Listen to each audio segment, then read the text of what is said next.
So, for the converging diverging nozzle, let us say that you have a nozzle like this, which has a converging part and a diverging part. So, if you refer to the expression for dm by m, you can clearly see that for m greater than 1, dm by m is greater than 0 if dA by A is greater than 0.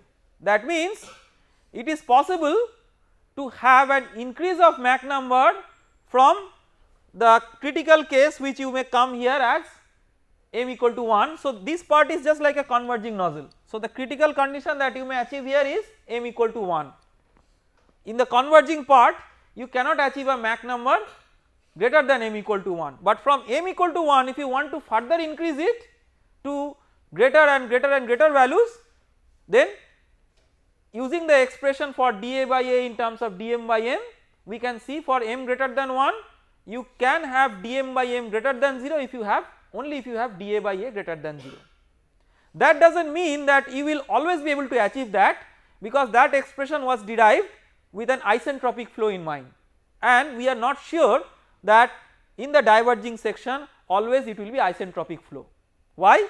Because in the diverging section, if you want to accelerate the flow, you go from a subsonic to a supersonic condition, and when you have a supersonic condition the flow is prone to shocks, and therefore it is not trivially possible that you maintain an isentropic flow in the diverging portion of the channel. That makes the diverging portion somewhat more interesting and complicated than the converging portion. So, if you want to make a plot of, again say let us do a similar experiment where we make a plot of Pb by P0 and m dot by m dot max, and here we plot P by Pb by P0 as function of x. This is the throat. So, throat for a converging diverging nozzle is the minimum area, that is called as a throat. This is just a technical term, this is the throat.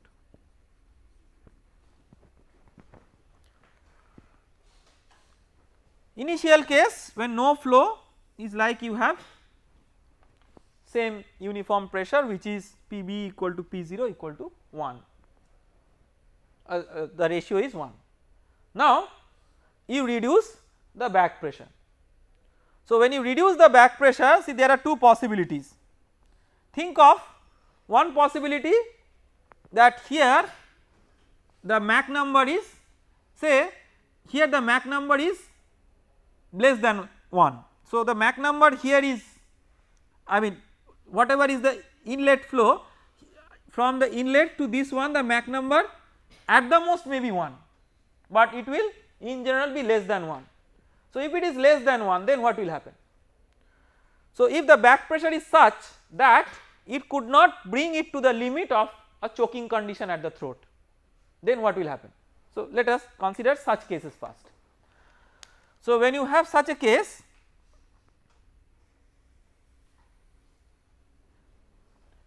you have at the throat you have what condition? At the throat you have the maximum Mach number, but still that Mach number is not equal to 1, it is somewhat less than 1. So, when it is less than 1 and you go along the diverging section, what will happen? It will not be able to accelerate the flow. So, it will be a sort of recovery of pressure from this.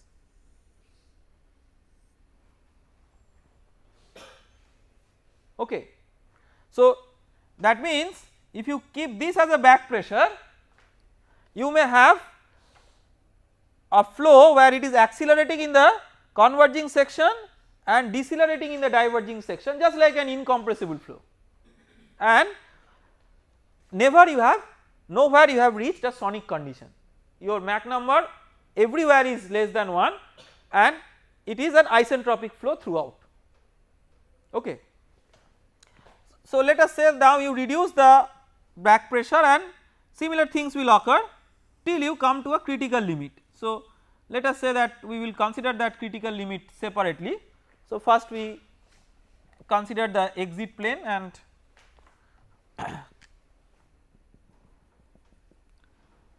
consider the non criticalities. Let us say that this is a state A, this is a state B. Now, we come to a case where it comes to a critical state where the throat condition is Mach number equal to 1. That means the sonic or the start condition is achieved at the throat.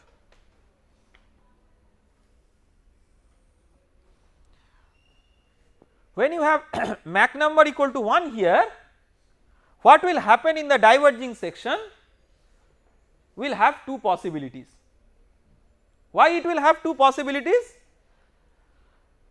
Still we are considering isentropic flow, it will have two possibilities with isentropic flow. It may have multiple possibilities if it is not isentropic flow, but with isentropic flow it will have two possibilities. Why?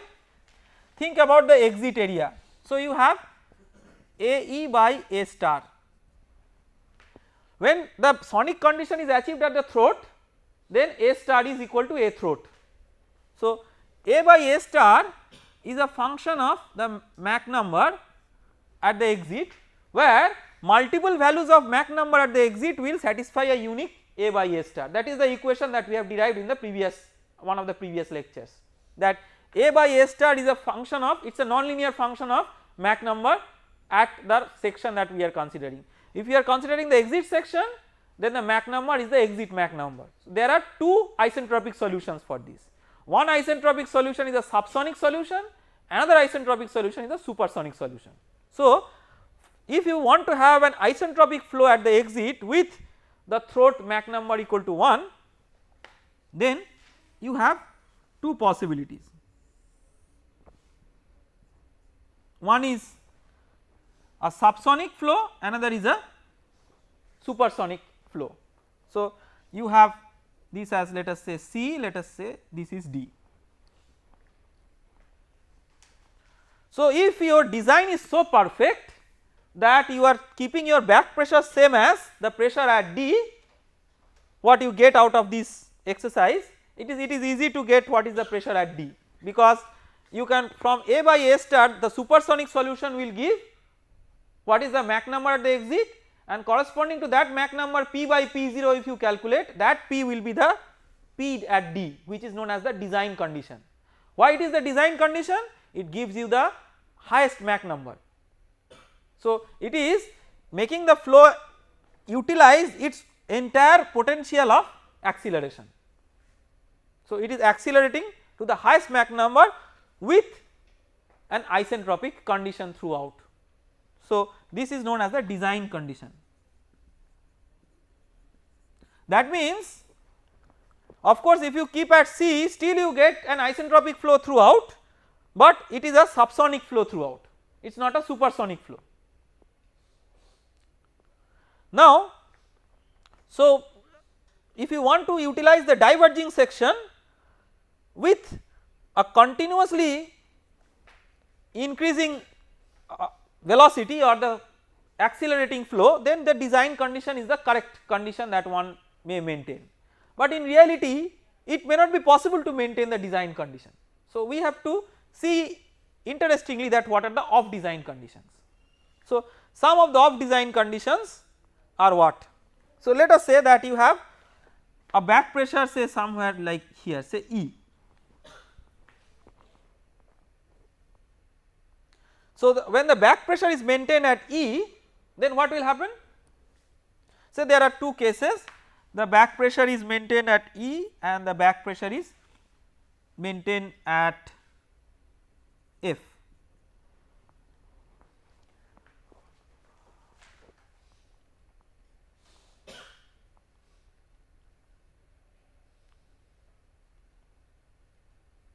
So, when the back pressure is maintained at E and F, so let us consider F as a very limiting case, but let us consider first E. So, let us say that E is such that at the end C, whatever is the pressure, it has to match with the back pressure at the exit. So, how it may match? See, the pressure was going to reduce, it has to increase to match it. How it may increase? By a shock. So inside the nozzle there may be a normal shock which will make it, so the normal shock we give symbolically like this, which will make a pressure rise and match the condition with the exit condition. So the shock will occur much ahead of the exit condition, or it depends on the back pressure at E. There will be a limiting condition as you reduce the back pressure that the shock occurs exactly at the exit plane. So that is given by this F, say as an example. So here there will be a normal shock. So if you have say, or let us put a point F, maybe it is difficult to put too many points in the diagram, but let us just try. So we put a point F, maybe that is still a case where the shock occurs at further downstream. So in this way, as you reduce the back pressure, the normal shock within the diverging portion goes closer and closer to the exit section, and if you come to a condition say G as a limiting condition, there the normal shock will occur at the exit plane.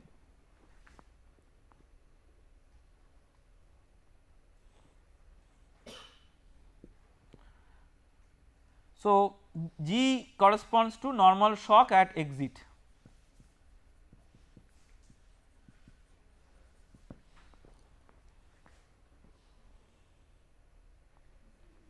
If your back pressure is between G and D, that also may be a case.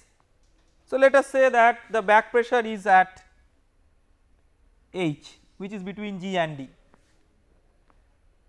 Then this is accompanied by, because see this discontinuity has somehow to be adjusted.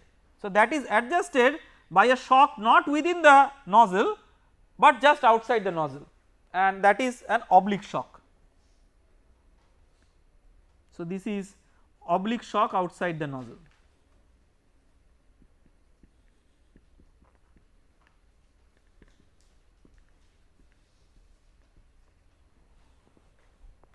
If the back pressure is less than D, some greedy designer may think that, well, I want to reduce the back pressure below D and C because it might be technologically possible. So let us say I. Yes. So can you please explain the direction of propagation of this pressure curve, Which, yes. Yeah, once the back pressure is maintained at H, means the oblique shock will go and means how will meet the curve. See, this oblique shock will occur just outside the, so this is a symbol, this is not a pressure curve, this is just a symbol of oblique shock, that is all, just a symbolic way of representing it. The whole idea is that whatever may be the pressure here, the pressure has to eventually match with the back pressure. See, so when it comes to the pressure at this point, say you think about this point. So when you have the pressure same as the back pressure as G, so till the exit it has come with an isentropic condition, and it has come to a point D. it has come to a point very close to the point D. It is not technically same as the point D, but infinitesimally away from the point D, just at this one, but you have kept your back pressure same as the point G. So at the exit there should be a discontinuity to match with the exit pressure from, so the exit pressure should go through a discontinuity to match with the back pressure, and that is through a normal shock at the exit.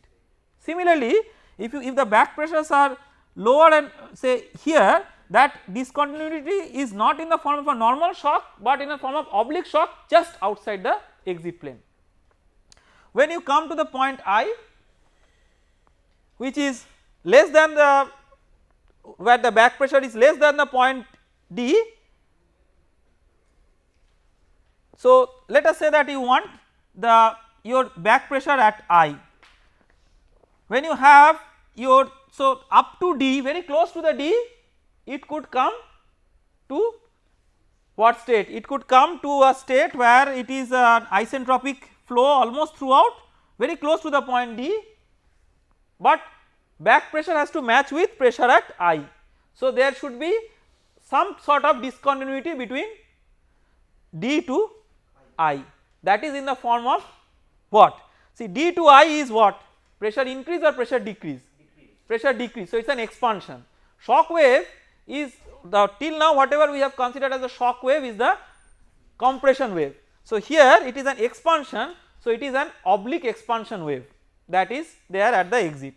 So this is an oblique expansion wave Occurring outside the nozzle. occurring outside the nozzle.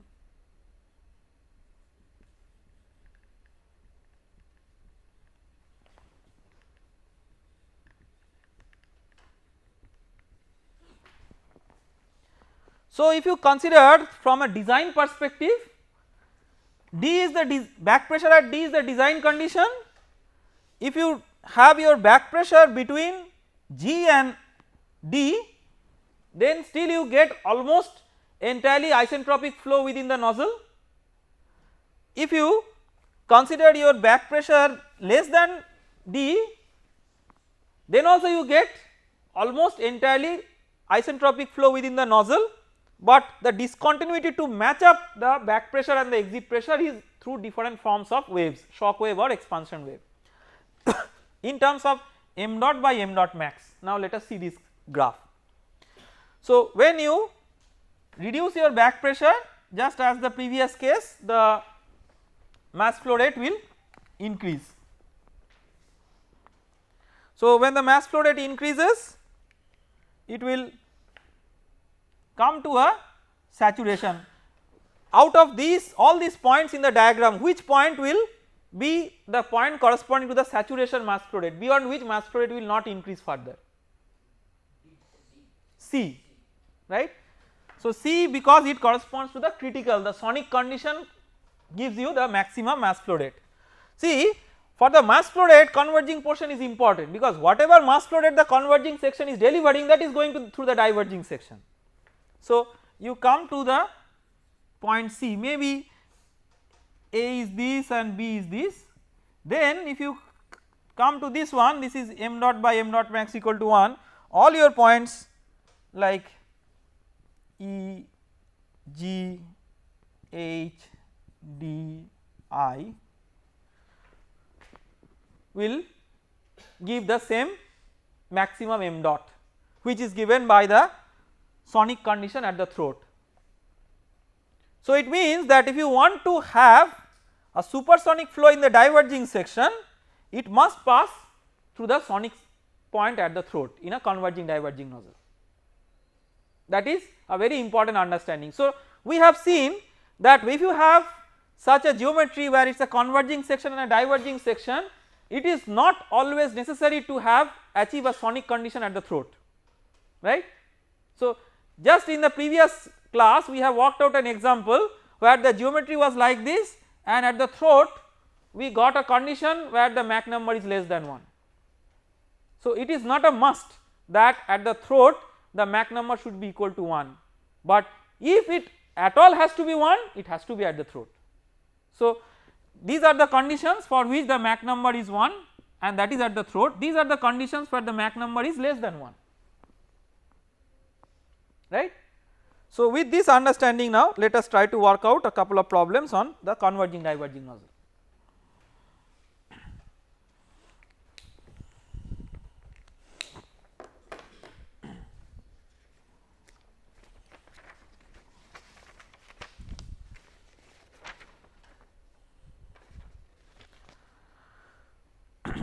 So the problem is like this: air flows through a duct as shown in the figure. The duct is like whatever is drawn in the sketch, with there are 3 sections. Section 1 with given m1 equal to 2.5,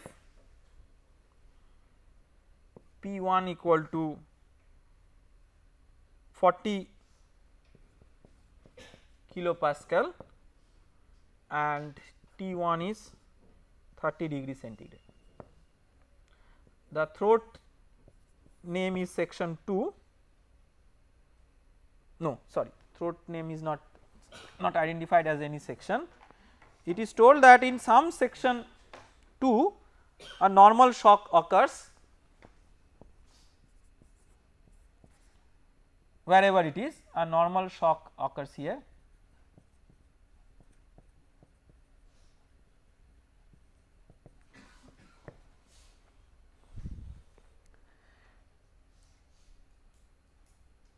and there is a section 3 also which is marked. Section 2 has A2 is equal to 18 centimeter square, section 3 has A3 equal to 32 centimeter square, and A1 is 24 centimeter square. These are given.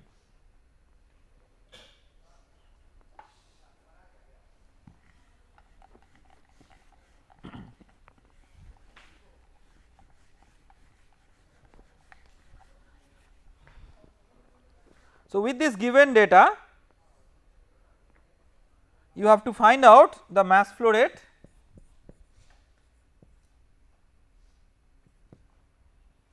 number 2, the Mach number at section 3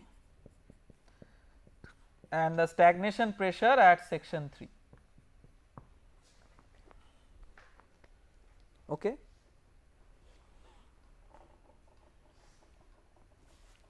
See, at the section 1 everything is given to calculate the mass flow rate, because at the section 1 you have P1 T1 and therefore you can find out rho 1 and you have the Mach number, that means you know what is the corresponding U1. So, m dot is same as m dot 1, that is rho 1 A1 U1.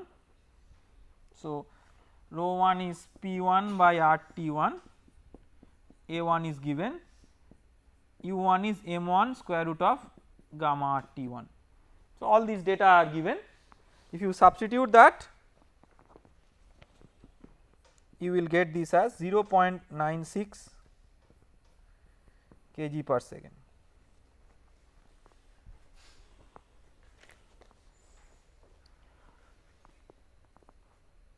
Now, you move on to section 2. See, section 2 is such a section where you have a discontinuity. So, you have a 2 upstream and you have a 2 downstream. The properties are different there because there is a shock at section 2. So, at the section 2, how do you find out what is the Mach number in the upstream of the section 2? You can write A2 by A2 star as a function of Mach number at 2 upstream when you consider A2 star as upstream A2 star. Remember, A star changes across the shock. So, when we say A2 star, it has no meaning, is it in the upstream side or is it in the downstream side. Accordingly, the Mach number is upstream side or downstream side. Okay. So, how do you calculate A2 star in the upstream? It is same as A1 star. So, because from 1 to 2 upstream is isentropic flow. So, A1 by A1 star is what? A1 by A1 star is function of Mach number at 1. So, from here you can get what is A1 star, which is same as A2 star upstream. So, you can from that you can get what is A2 by A2 star upstream. Once you get what is A2 by A2 star upstream, this, if you look into the table of the compressible flows, it will have two solutions, one is supersonic, another is subsonic. Which one would you accept as M2 upstream? Supersonic, because the shock is from supersonic to subsonic, that is what the second law of thermodynamics says. So, from here you get the supersonic solution for M2, and that M2 upstream is 2.18. Once you know M2 upstream, you can calculate M2 downstream, because you have the formula for M2 by M1 for a shock. So, M2 upstream, this will give you what is M2 downstream by M downstream by M upstream, formula for shock.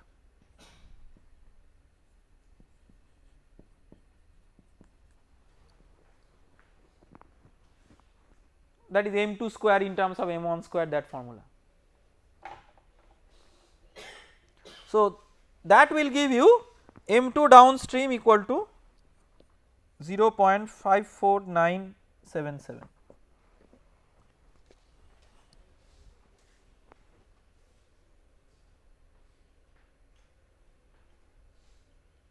When you have got an M2 downstream, you can calculate A2 by A2 star downstream.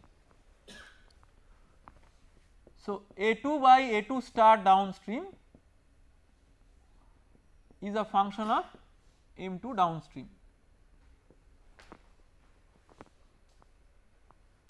So, from here A2 still remains the same. So, from here you can get what is A2 star downstream, and that is same as A3 star.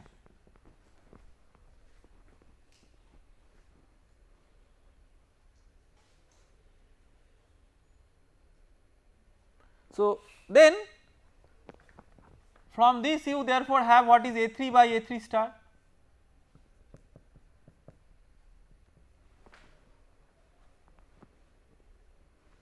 This is a function of M3.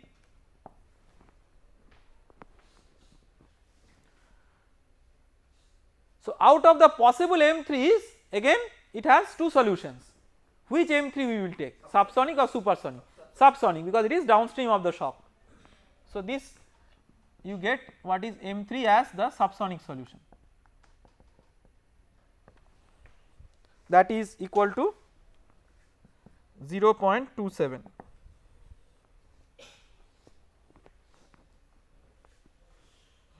So, that is the part 2 of the solution. What is the part 3 of the solution? What is P03? So, how do you find out P03? That is, yes. So we need P3 first. How do you calculate P3? How do you calculate P03? This you tell. How do you calculate P03? We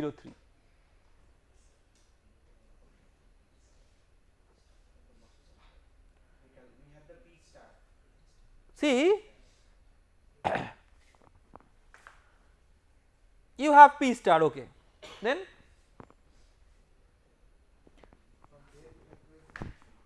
so you have P0 by P as a function of what? 1 plus gamma minus 1 by 2 m square to the power gamma by gamma minus 1. So, when you consider P star, so what is the, how do you get the corresponding P star?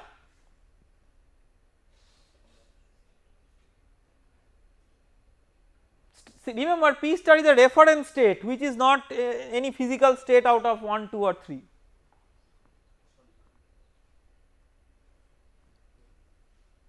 So, in principle obviously if you know say P, you could calculate what is P0, but how do you calculate P0? You need to refer it with a star state. How do you calculate that star state? Let me give you the answer at least.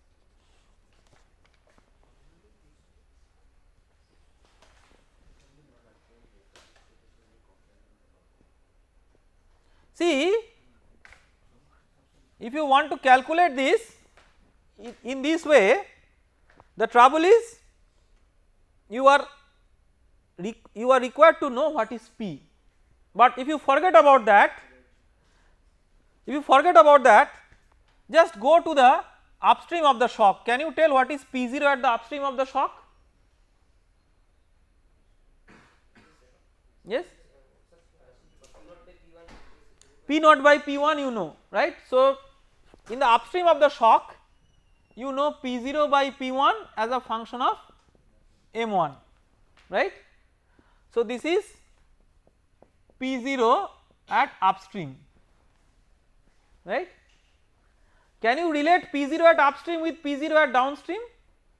Yes. So the two Mach numbers. Yeah, so the two Mach numbers. That is P2 by P1.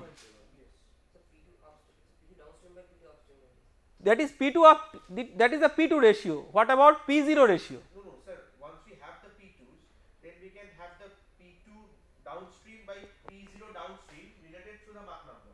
Once you have the situation is, from here you can find out what is P1. What is P1, sorry, what is P0 upstream. So you can calculate P2 upstream. Right. Once you calculate P2 upstream, you can calculate P2 downstream, right. So this will give you the possibility of calculating P2 upstream, because P2 by P0 is a function of Mach number at the upstream. P2 upstream by the shock relationship, normal shock relationship, will enable you to calculate P2 downstream, right. When you calculate P2 downstream, you get P0 downstream, because P2 downstream by P0 downstream is a function of Mach number at 2 downstream. So P2 downstream by P0 downstream is a function of Mach number at 2 downstream, which is already calculated. So from here you can find out what is P0 downstream, that is same as P03.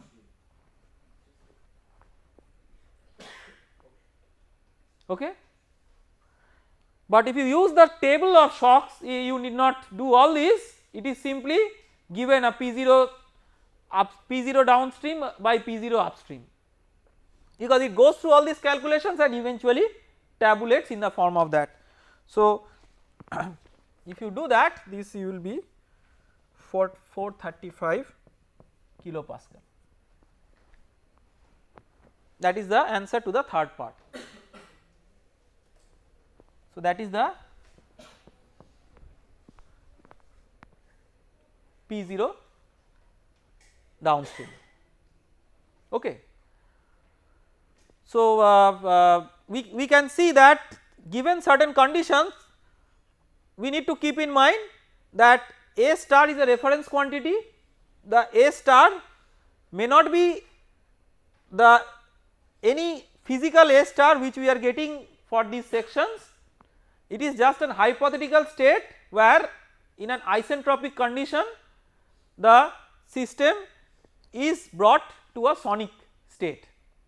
So it is different for the isentropic flow in the upstream and isentropic flow in the downstream. So what we are assuming is that upstream of the normal shock is one isentropic flow, downstream of the normal shock is an isentropic flow.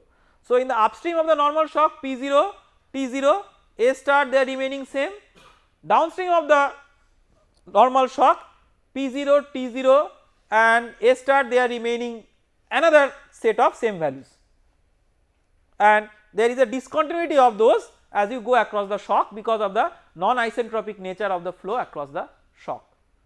Okay, we stop with this lecture now and we will continue with the next lecture. Thank you.